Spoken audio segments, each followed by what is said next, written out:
नमस्कार मंडळी, मी संपदा सावंत बित्तम बातमीत आपलं मनपूर्वक स्वागत करत आहे. चित्रपट क्षेत्रातील जगातील सर्वात महत्त्वाच्या पुरस्कारापैकी एक पुरस्कार म्हणजेच ऑस्कर पुरस्कार. हा पुरस्कार जिंकण्यासाठी जगभरातील निर्माते, दिग्दर्शक आणि कलाकार मोठ्या मेहनतीने प्रयत्न करतात. पण मंडळी, एक महत्त्वाचा प्रश्न आहे. ऑस्करचे ज्युरी सदस्य खरंच चित्रपट पाहून निर्णय घेतात का? मंडळी, 2025 पूर्वी अनेकदा असा आरोप होत होता की ज्युरी सदस्य सर्व चित्रपट न पाहता निर्णय घेत असे. पण 2025 पासून ऑस्कर कमिटीने एक नवीन नियम लागू केला, तो म्हणजेच ऑस्कर ॲड ओव्हरड्यू रूल. या नियमानुसार ज्युरी सदस्यांनी चित्रपट न पाहता त्यावर निर्णय घेऊ नये असं स्पष्ट करण्यात आलं. मंडळी, या नियमामागे एक संघर्षाची कथा आहे. मराठी चित्रपट निर्माते संजय मुखेडकर आणि त्यांची पत्नी कल्पना मुखेडकर यांनी 2022 साली तुझ्यासाठी काही या चित्रपटाची निर्मिती केली. हा चित्रपट ऑस्करच्या नामांकनांसाठी एका एजन्सीद्वारे पाठवण्यात आला.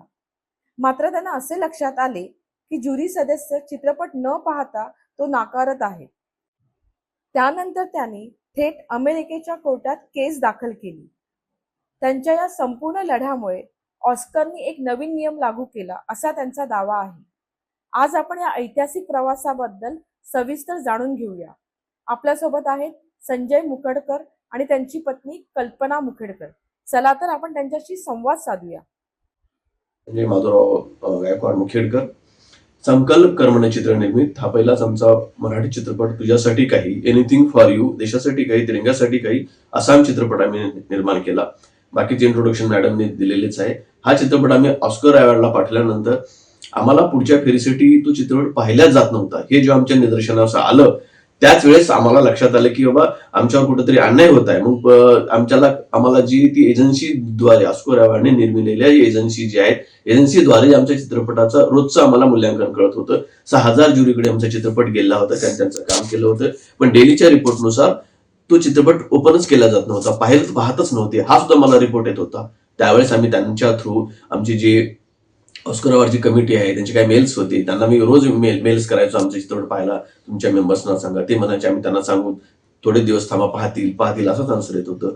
शेवटी त्यांना फेसबुकद्वारे आम्हाला सगळ्यांचे जवळपास ऍड्रेसेस नव्हते. फेसबुकद्वारे त्यांची ईमेल त्याचे काढले, त्यांना मी विनंती केली तरी काही प्रतिसाद मिळत नव्हता. शेवटी डेट निघून जात होत्या आणि त्यांना काही प्रतिसाद मिळतच नव्हता. शेवटी मग लास्ट टाइमला त्यांना मी हायकोर्टाची नोटीस पण दिली, ऍटलीस्ट तुम्ही चित्रपट पाहावा, त्याच्यानंतर तुमचा जो रिझल्ट द्यायचा तो द्यावा. हायकोर्टाच्या नोटीसला त्यांनी काही दाद दिली नाही. नंतर सुप्रीम कोर्टाच्या वकिलाकडनं नोटीस पाठवून दिली तरी त्यांनी काही दाद दिली नाही. शेवटी मग असं कळालं की आपली ज्युरिस्डिक्शन तिथे चालणार नाही, म्हणून लॉस एंजल्सच्या कॅलिफोर्निया तिथे जाऊन त्यांच्या वकिलामार्फत आम्ही नोटीस पाठवून दिली. झालं असं काही नोटीस घेतच नव्हती. तिथल्या कोर्टाचं जे आहे की जोपर्यंत पुढचा अपोजिशन कॅन्डिडेट जोपर्यंत तुमचे डॉक्युमेंट्स घेणार नाही तोपर्यंत ती कोर्टामध्ये तुमची केस स्टँड होत नाही, असं तिथला नियम होता. त्यामुळं ज्या मिडल एजन्सी थ्रू तिथून पाठवून दिलं कोणी घेतच नव्हते. शेवटी मग मला पर्सनली तिथं जावं लागलं. त्यांचे ऍड्रेसेस काढले होते, ऍड्रेस शोधून काढले. आता पुरावा म्हटलं तर डायरेक्ट ते आमचे डॉक्युमेंट घेणार नव्हते. फिल्मी स्टाईल सारखंच त्यांना मी माझ्या दुसऱ्या कॅमेरामॅन सोबत ठेवला, म्हणजे कॅमेरा एक शूटिंगचा कॅमेरा खिशामध्ये ठेवला. त्यांना आम्ही डॉक्युमेंट्स त्यांच्या सुपूर्द केले, जे अथॉराइज ज्यांना आम्ही दिलो त्यांना डॉक्युमेंट्स दिले. त्यानंतर जे फोटोग्राफ्स घेऊन मी कोर्टाने दाखल केलं की त्यांना दिलेला पुरावा. त्यानंतर मग त्यांना समज काढलं की तुम्हाला आता कोर्टामध्ये येणं गरजेचं आहे. त्यावेळेस हिअरिंगसाठी जवळपास त्यांची आम्ही एक president, 9 vice president, 15 board of governors आणि इतर असे जवळपास 22 ते 23 लोकांविरुद्ध ऑस्कर अवॉर्ड कमिटीच्या आम्ही केस टाकली होती. सर्वांची वकील तिथं हजर झाली होती. आणि मी कोर्टामध्ये जेव्हा गेलो स्टार्टिंगला तर आमचे मॅडम जे होते ते ऑनलाईनवर होते मुंबईवरून आणि मी तिथे ऑफलाईनवर होतं. त्यांनी अगोदरच रिझल्ट आणून दिला होता. आल्या त्या जे कोर्टात ते मॅडम जे होते त्यांनी असा रिझल्ट देऊन दिला की हा चित्रपटच आला नाही, असं नाही, त्यांना सांगून दिलं होतं. मग शेवटी त्यांना म्हटलं, मी उठलं तिथे कोर्टामध्ये, त्यांना म्हटलं मॅडम पहिलं तुमचा कॅमेरा चालू करा, जे ऑनलाईनवर आहेत म्हणजे टेक्नॉलॉजी तुमची जे दुरुस्त करा. मग त्यांनी कॅमेरा चालू केला. ऑनलाईन मॅडम आल्या. त्यांना म्हटलं आम्हीच ठीक आहे, आमच्याकडे चित्रपट आला नाही, गुगल तुमच्याकडे आहे, तुम्ही गुगलमध्ये चेक करा आमचा चित्रपट आला की नाही, पहा 301 ची यादी पहा. मग तुम्हाला कळेल. त्यांनी स्वतः पाहिला, त्यांना ते कन्फर्म झालं की यादी ऑस्कर अवॉर्डने जाहीर केलेली यादी आहे, इथपर्यंत आम्ही आलेले आहे, मला 301 तर चित्रपट पाहायचे. मग तो चित्रपट पाहिला नाही. त्यावेळेस हिअरिंगला त्यांनी जी केस कॅन्सल केली होती, म्हणजे निकालच इथं आणला होता, त्यांनी परत आम्हाला 1 महिन्याचा एक्सटेंड दिला, दुसरी हिअरिंग दिली. दुसऱ्या हिअरिंगच्या वेळेस आम्ही दोघं पण ऑनलाईनवरच होतो, कारण आम्हाला प्रत्येक वेळेस आर्थिक बाबीमुळे जाऊ शकलो नाही. दुसऱ्या हिअरिंगच्या वेळेस त्यांनी त्यांचा मेडिएटर पण दिला होता, त्यांनीच मेडिएटर दिला होता, आम्हाला ट्रान्सलेटर दिला होता. मग त्यावेळेस जवळपास त्यांची हिअरिंग झाली, प्रत्येकाची हिअरिंग 4 ते 5 मिनिटांमध्ये रिझल्ट देत होते. आमची हिअरिंग जवळपास 45 मिनिट्स आमची हिअरिंग चालली. डॉक्युमेंट्स आमच्या बाजूने होते, सगळे पुरावे आमच्या बाजूने होते. त्यामुळे त्यांना शेवटी रिझल्ट त्या दिवशी दिलंच नाही. आम्ही 8 दिवसांचा रिझल्ट देतो असं त्यांनी सांगितलं. 8 दिवसांत असा रिझल्ट आला. त्यांनी फक्त आमच्या आर्थिक बाबीविषयी जो काय तेवढाच त्याच्यामध्ये रिझल्ट दिला. बाकीचा आम्ही जी मागणी केली होती, आमचा चित्रपट न पाहता तुम्ही बाजूला का केला, तुम्ही चित्रपट का पाहिला नाही, त्याविषयी त्यांनी एकही भाष्य केले नाही. फक्त आर्थिक बाबी एकमेकाला द्यायचं एवढंच केलेलं आहे. नंतर 5-6 महिन्यानंतर आम्हाला असं कळालं की बाबा ह्या चित्रपट रिझल्ट असाच गेला, आम्ही सोडून दिले होते, होप्स सगळं सोडून दिल्या होत्या. नंतर कळालं की ऑस्कर अवॉर्ड कमिटी नवीन एक ओव्हरड्यू नावाचा रूल बनवलेला आहे, आणि तो रूल आमच्याच लढ्यामुळे झालेला आहे, पण ते आम्हाला क्रेडिट दिले नाही, तो भाग वेगळा. त्यामुळे आमचं असं म्हणणं आहे की जो नियम तुम्ही बनवलात, ज्यांच्यामुळे तुम्ही नियम बनवलात, कारण जो नियमाची मागणीच आमची ती होती, कोणताही चित्रपट न पाहता तुम्ही त्यांना बाद का करावं, तिथपर्यंत आल्यानंतर आता त्यांनी असं केलेलं आहे की कंपल्सरी चित्रपट पाहण्यात यावा. आंतरराष्ट्रीय दर्जाचे चित्रपट त्या लेवल्स आल्यानंतर सर्वांनी चित्रपट पाहावा, असं ओव्हरड्यू नवीन रूल बनवलेला आहे. आमची मागणी अशी आहे की त्या ओव्हरड्यू रूलला आमची निर्माती कल्पना जी आहे त्यांचं नाव देण्यात यावं, कल्पनाज रूल या नाव द्यावं. कल्पनाज रूल ह्याच्यासाठी एका भारतीय महिलेचं, एका महाराष्ट्रीयन महिलेचं, एका मराठी महिलेचं ते श्रेय आहे, त्यांनी केलेला लढा आहे, आणि त्यांच्या लढ्यामुळं आंतरराष्ट्रीय पातळीवर ऑस्कर अवॉर्ड कमिटीने मोठेपणा घेऊन जर नियम बनवलेला आहे, तर त्याला त्याने तेवढाच मोठेपणा घेऊन परत एकदा त्या नियमाला कल्पनाच रूल जर दिलं, तर एका सगळ्या महिलांचं, जगातल्या पहिल्या महिलांचं, भारतीय महिलांचं हे सगळ्यांना मोठं क्रेडिट असेल, त्यांना अभिमानाची गोष्ट असेल. आणि ह्यासाठी मी ह्या राज्याचे मुख्यमंत्री देवेंद्रजी फडणवीस साहेब त्यांना सुद्धा नम्र विनंती करतो, आणि जे मराठी भाषेचे जे करणारे राजसाहेब ठाकरे यांना पण नम्र विनंती करतो. आमचे कल्चरल मिनिस्टर जे आहेत, राज्याचे आहेत, केंद्राचे आहेत, त्यांना पण मी पत्र लिहिले, व्यवहार केलेला आहे. आणि जे सांस्कृतिक मंत्री शेलार साहेब त्यांना पण आम्ही विनंती केली आहे की आपण सुद्धा याच्यामध्ये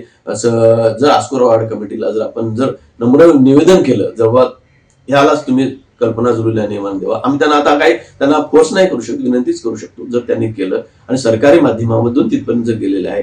आणि हा चित्रपट आम्ही देशाचे गृहमंत्री जे आहेत आमचे श्री शंकररावजी चव्हाण साहेब, त्यांना आम्ही अर्पित केलेला चित्रपट आहे. त्यामुळे आशीर्वादजी चव्हाण साहेब यांना सुद्धा आम्ही भेटणार आहोत. त्यांना सुद्धा नम्र विनंती की आपण सहकार्य जर केलं तर भारतातर्फे जर याचं आणखी प्रतिनिधित्व केलं तर हा नियमाला कल्पना जुळला नियम लागू होऊ शकतो. आणि मला सर्व भारतीयांचं आशीर्वाद आम्हाला जर मिळालं तर हा एक मोठा विजय आहे. अवयदानाचा विषय घेऊन देशभक्तीपर चित्रपट नेलेला आहे, तर कल्पना जुळेल नावानं सर्वांना व्हावं अशी आमची शेवटची इच्छा आहे. धन्यवाद. Thank you very much. पहिलाच मराठी चित्रपट असा आहे जो 5 कॅटेगरीमध्ये नामांकनासाठी पात्र ठरलेला आहे, आणि एक मराठमोळ्या मुलीसाठी किंवा या चित्रपट क्षेत्रातील पहिली व्यक्ती मी अशी आहे की जिचा चित्रपट 5 कॅटेगरीमध्ये नामांकनासाठी पात्र ठरलेला आहे. ही फार अभिमानाची गोष्ट आहे. मला खरं तर ही संधी मिळत आहे यासाठी मी स्वतःला खूप भाग्यशाली समजते. पण जेव्हा आता इथून पुढचा विषय असा आहे की जेव्हा ऑस्करमध्ये तिथल्या नियमांच्या अटींच्या अधीन राहून आम्ही हा चित्रपट तिथे पाठवला, तिथे प्रदर्शितही केला, त्याच्यानंतर मग पुढचं पाऊल असते की जे ज्युरी मेंबर्स असतात त्यांच्याकडे हा चित्रपट पाहण्यासाठी पाठवला जातो, आणि त्यांनी दिलेल्या रेटिंगनुसार मग अंतिम फेरीमध्ये चित्रपटाची निवड केली जाते ऑस्करसाठी. पण या ठिकाणी एक गोष्ट अशी लक्षात आली की ज्यांना या ज्युरी मेंबर्सना आम्ही लिंक पाठवली होती, आम्ही म्हणजे मीडिया थ्रू आम्ही एक लिंक पाठवली होती, पण त्यांनी ही लिंक ओपनच केली नाही. आणि हे लक्षात आल्यानंतर सुरुवातीला थोडंसं आश्चर्य वाटलं की न पाहता एखाद्या चित्रपटाला तुम्ही कसं काय समीक्षण करू शकता किंवा कशी काय रेटिंग देऊ शकता. मग हा विषय थोडासा खूप गंभीर वाटला, कारण ऑस्करमध्ये येणारा प्रत्येक चित्रपट हा तिथे जाणं ही फार मोठी गोष्ट आहे, आणि त्यातल्या त्यात ऑस्कर हे या क्षेत्रातील प्रत्येकाचं स्वप्न असतं, कारण त्याला तेवढी एक ओळख आहे. तो एक मानांकनाचा दर्जा आहे जो आतापर्यंत इतर कुठल्याही अवॉर्ड्सना नाही आहे. ऑस्करची ओळख ही वेगळीच आहे. त्यामुळं मग ही गोष्ट लक्षात आल्यानंतर आम्ही त्यांना ईमेल्स पाठवले की आमचा चित्रपट पाहायला गेलेला नाही आहे. आमच्याकडे त्याचे रिपोर्ट्स आहेत. ज्या मीडिया थ्रू आम्ही ही लिंक त्यांना पाठवली होती त्यांची अपडेट्स आम्हाला वेळोवेळी येत होते. पण त्या ईमेल्सला कुठलंही प्रत्युत्तर त्या ठिकाणी आलेलं नाही. मग त्यानंतर पुढचं पाऊल असं घेतलं की आम्ही आपल्या हायकोर्टाकडनं त्यांना नोटीस पाठवली. त्यानंतर सुप्रीम कोर्टातून आम्ही त्यांना नोटीस पाठवली, पण तरीही त्याला काहीही उत्तर आलं नाही किंवा त्याची दखल घेतल्या गेली नाही. मग यानंतर असं ठरवलं की कुठेतरी अन्याय झालेला आहे किंवा अन्याय होत आहे. फक्त माझ्यावरतीच नाही, तर या ऑस्करच्या स्पर्धेमध्ये येणाऱ्या प्रत्येक चित्रपटावरती हा कदाचित नकळतपणे केला गेलेला असेल. ऑस्कर कमिटीला याबद्दल माहिती आहे, नाही माहिती नाही. पण हा कुठेतरी अन्याय होतो आणि त्याच्या विरुद्ध आपण बोललं पाहिजे. मग पुढचा टप्पा असा होता की आम्ही ऑस्करचा कमिटी विरुद्ध अमेरिकेमधील कोर्टामध्ये आम्ही त्यांच्यावर केस फाईल केली. त्या ठिकाणी 2 हिअरिंग झाल्या. पहिल्या हिअरिंगला माझे मिस्टर तिथे स्वतः गेले होते. पण ही हिअरिंगला जाण्याच्या आधीची एक गोष्ट म्हणजे तिथल्या कोर्टाच्या नियमानुसार जे आपले अपोजिशन असतात त्यांना आपण जी नोटीस पाठवतो ते त्यांनी स्वतः घ्यायला पाहिजे पण या ठिकाणी ते जी नोटीस होते ते घ्यायला टाळाटाळ केली जात होती संबंधित व्यक्तीकडनं. मग अशा वेळी त्यावेळेस माझे मिस्टर स्वतः तिथे गेले. त्यांनी स्वतः बाय हँड त्यांना त्या कोर्टाच्या लीगल नोटीस त्यांना दिल्या, त्याचे रेकॉर्ड्स त्यांनी घेतले आणि मग त्याच्यानंतर कोर्टाने जी डेट दिली त्या डेटला त्या ठिकाणी उपस्थित झालो. पण पहिल्या निकालामध्ये सुरुवातीला तर त्यांनी की हे असा कुठला चित्रपट आलाच नाही असं तिथं सांगण्यात आलं होतं. पण जेव्हा त्यांचेच रेकॉर्ड्स त्यांनी पाहिले, त्यांचे कमिटी मेंबर्स तिथे आले होते, मग त्यांनी रेकॉर्ड्स पाहिलं. त्यांना आम्ही जे काही आमचे साक्षीदार किंवा पुरावे होते ते आम्ही त्यांना दाखवलं. कोर्टाने दुसरी तारीख दिली आणि दुसऱ्या हिअरिंगला आम्हाला तिथे प्रत्यक्ष जाता आलं नाही, कारण आर्थिक बाब होती. त्यामुळं मग ऑनलाईन आमचं हे हिअरिंग झाली. त्यामध्ये सगळे मुद्दे त्यांच्यासमोर आम्ही मांडले. त्यांनाही ते लक्षात आले. पण या ठिकाणी जज ज्या होत्या त्यांनी फक्त एक नील असं निकाल दिला. म्हणजे कुठल्याही एकतर आम्ही आर्थिक नुकसानीचा पण दावा केला होता, कारण ही फार मोठी प्रोसिजर आहे. त्यामध्ये आर्थिक नुकसान आणि या चित्रपटाला त्या अंतिम फेरीमध्ये त्याचं स्थान मिळावं अशी मागणी केली होती. पण मग जजनी असं सांगितलं की नाही, ऑस्कर म्हणजे कुठलेही आर्थिक या ठिकाणी व्यवहार होणार नाही. म्हणजे तुम्ही त्यांना काही पैसे देणे लागत नाही किंवा ते तुम्हाला काही देणे लागत नाहीत, असं त्यांनी एक नील असा रिपोर्ट दिला. पण आता याच्याही पुढचा लढा आम्हाला करायचा होता. पण मध्यमवर्गीय बॅकग्राऊंड आणि जी काही आम्ही आतापर्यंत हा चित्रपट निर्माण करणं आणि इथंपर्यंत पाठवणार यासाठी बरेच आमचं आर्थिक बजेट कोलमडलेलं होतं आणि पुढची लढाई आमच्याने शक्य नव्हती. म्हणून आम्ही हा लढा इथेच थांबवला. पण हे थांबवलं तरी पण या नंतर काही दिवसांनी एक नवीन गोष्ट कानावर आली आणि ती म्हणजे की ऑस्करने एक नवीन नियम बनवला, ज्या नियमामध्ये जे चित्रपट त्या स्पर्धेसाठी येतील तर प्रत्येक चित्रपट पाहिला जावा हा नवीन नियम त्या ठिकाणी झालेला आहे.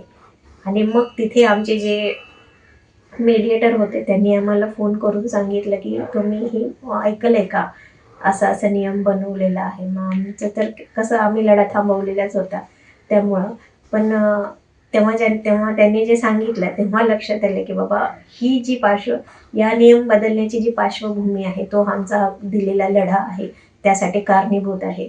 आणि मग पुन्हा एक मनामध्ये नवीन उमेद आली आणि पुन्हा या दखल जी घेतली गेली त्यानं खरंच मनाला समाधान झालं.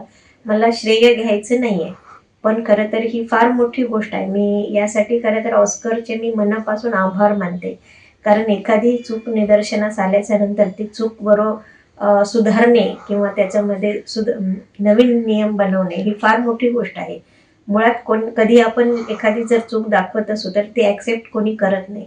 पण या ठिकाणी ऑस्करनी ती गोष्ट लक्षात घेतली. भले त्यांनी आपला संदर्भ नसेल दिला किंवा क्रेडिट आम्हाला त्याचं दिलं ते नाही दिलं तरी काही हरकत नाही, पण त्यांनी तो नियम बनवला हे त्यांचं फार मोठेपणा आहे. आणि या ठिकाणीच ऑस्कर हा एवढा मोठा का आहे हे या ठिकाणी मी म्हणजे ऑस्करने मला जिंकलं असं मी म्हणेन. कारण ज्या पद्धतीने त्यांनी हा नियम बनवला, इथून येणाऱ्या प्रत्येक चित्रपटांसाठी तो नियम फायदेशीर ठरणार आहे. प्रत्येक चित्रपटांची दखल त्या ठिकाणी घेतली जाणार आहे. आणि ॲज युजल ऑस्कर हा ऑस्कर का आहे हे या उदाहरणातून त्यांनी दाखवून दिलेलं आहे. त्यामुळे त्यांचे मी ऑस्कर कमिटीचे, तिथल्या ज्युरी मेंबर्सचे, सगळ्यांचे मी मनापासून खूप आभार मानते. मंडळी, कल्पनाजी आणि संजयजी यांचा हा संघर्ष खूप प्रेरणादायी आहे. त्यांच्या या लढ्यामुळे जगातील सर्व चित्रपट निर्माते, दिग्दर्शक आणि कलाकारांना योग्य न्याय मिळाला आहे. मंडळी, ऑस्कर कमिटीने या संदर्भात या केसचा कुठेही उल्लेख केला नाही आहे. संजयजींची एवढीच विनंती आहे की या रूलला कल्पना रूल्स नाव द्यावे किंवा भारताला याचं क्रेडिट द्यावं. मंडळी, या संदर्भात तुम्ही कमेंट बॉक्समध्ये नक्की कमेंट करा. याच नोटवर संपदा सावंतला निरोप द्या. नमस्कार. पुन्हा भेटूया एका नवीन विषयासह.